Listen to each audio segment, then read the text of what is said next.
અશ્વત્થામા બલિર્વ્યાસો હનુમંશ્ચ વિભીક્ષણ કૃપાઃ પરશુરામશ્ચ સપ્તતે ચિરંજીવી. ચોથા ચિરંજીવી છે હનુમાનજી મહારાજ.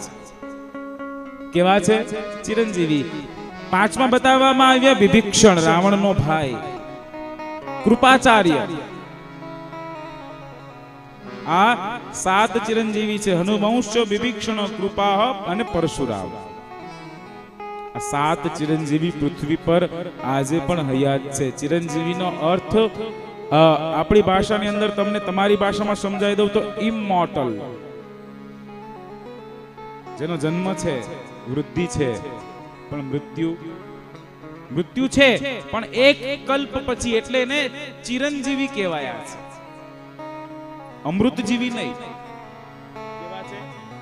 ચિરંજીવી. ચિર એટલે કે લાંબુ જીવવા વાળા. એટલે જ્યારે આપણે કોઈના લગ્ન કરવામાં આવે ને, ત્યારે લગ્નની અંદર એટલે આપણે આગળ ચી લખીએ. શું લખીએ? ચી, ચિરંજીવી.